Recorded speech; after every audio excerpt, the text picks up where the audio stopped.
ಇಂದಿನಿಂದ ರಾಜ್ಯಾದ್ಯಂತ ಸಿಇಟಿ ಪರೀಕ್ಷೆ ಆರಂಭ ಆಗ್ತಾ ಇದೆ. ಸಿಸಿ ಕ್ಯಾಮೆರಾ ಕಣ್ಗಾವಲಿನಲ್ಲಿ 3.30 ಲಕ್ಷ ವಿದ್ಯಾರ್ಥಿಗಳು ಪರೀಕ್ಷೆಯನ್ನ ಬರೆಯಲಿದ್ದಾರೆ. ಕೆಇಎ ಸಿಇಟಿ ಪರೀಕ್ಷೆ ಇದು.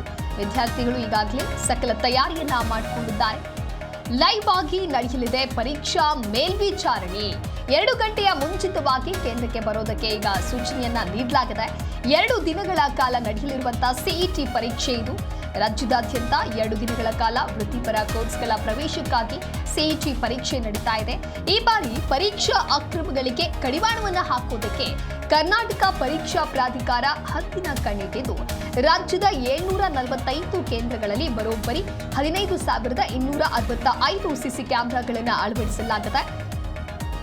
ಒಟ್ಟು 3,30,479 ಅಭ್ಯರ್ಥಿಗಳು ಪರೀಕ್ಷೆಗೆ ನೋಂದಾಯಿಸಿಕೊಂಡಿದ್ದು, ಪ್ರತಿ ಕೇಂದ್ರದ ಚಟುವಟಿಕೆಯು ಕೆಇಎ ಕಚೇರಿಯ ಕಂಟ್ರೋಲ್ ರೂಮ್ನಲ್ಲಿ ಲೈವ್ ಆಗಿ ವೀಕ್ಷಣೆಗೆ ಲಭ್ಯ ಇದೆ. ಹಾಗಾಗಿ ಯಾವುದೇ ರೀತಿಯಾದಂತಹ ಅಕ್ರಮಗಳು ನಡೆಯೋದಕ್ಕೆ ಚಾನ್ಸ್ ಇರೋದಿಲ್ಲ. ಪರೀಕ್ಷಾ ಅಕ್ರಮ ತಡೆಯೋದಕ್ಕೆ ಇದೇ ಮೊದಲ ಬಾರಿಗೆ ಪ್ರತಿ ಕೇಂದ್ರಕ್ಕೂ ವಸ್ತ್ರ ಸಂಹಿತೆ ಅಧಿಕಾರಿಯನ್ನ ಕೂಡ ನೇಮಕ ಮಾಡಲಾಗಿದೆ. ಮೊಬೈಲ್ ಜಾಮರ್ ಮತ್ತು ಫೇಸ್ ರೆಕಗ್ನೈಸೇಷನ್ ತಂತ್ರಜ್ಞಾನವನ್ನ ಬಳಸಲಾಗ್ತಾ ಇದೆ.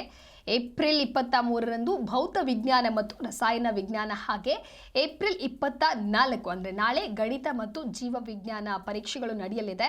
ಇವತ್ತು ಭೌತ ವಿಜ್ಞಾನ ಮತ್ತು ರಸಾಯನ ವಿಜ್ಞಾನದ ಸಬ್ಜೆಕ್ಟ್ನ ಸಿಇಟಿ ಪರೀಕ್ಷೆ ನಡೆಯುತ್ತೆ. ಲೈವ್ ಆಗಿ ಪರೀಕ್ಷಾ ಮೇಲ್ವಿಚಾರಣೆಯನ್ನು ಕೂಡ ನೋಡಬಹುದಾಗಿದೆ. 2 ಗಂಟೆ ಮುಂಚಿತವಾಗಿಯೇ ತರಗತಿಗೆ ಎಂಟ್ರಿ ನೀಡಬೇಕು, ಕೇಂದ್ರಕ್ಕೆ ಬರಬೇಕು ಅನ್ನುವಂತಹ ಎಲ್ಲ ಸೂಚನೆಗಳನ್ನು ಕೂಡ ಈಗಾಗಲೇ ರಿಲೀಸ್ ಮಾಡಲಾಗಿದೆ. 2 ದಿನಗಳ ಕಾಲ ಈ ಒಂದು ಸಿಇಟಿ ಪರೀಕ್ಷೆ ನಡೆಯಲಿದೆ. PUC ಮುಗಿಸಿಕೊಂಡು ನಂತರದಲ್ಲಿ ಯಾವ ರೀತಿಯಾದಂಥ ಕೋರ್ಸನ್ನು ತೆಗೆದುಕೊಳ್ಬೇಕು ಅನ್ನುವಂಥ ನಿಟ್ಟಿನಲ್ಲಿ ಎಲ್ಲ ವಿದ್ಯಾರ್ಥಿಗಳು ಕೂಡ ಸಕಲ ರೀತಿಯ ಪ್ರಿಪ್ರೇಷನ್ಸನ್ನು ನಡೆಸಿರ್ತಾರೆ. ಅದರ ಮುಂದುವರೆದ ಭಾಗವಾಗಿ ಸದ್ಯ ಸಿಇಟಿ ಪರೀಕ್ಷೆಯು ಕೂಡ ಇವತ್ತಿನಿಂದ ಆರಂಭವಾಗ್ತಾ ಇದೆ.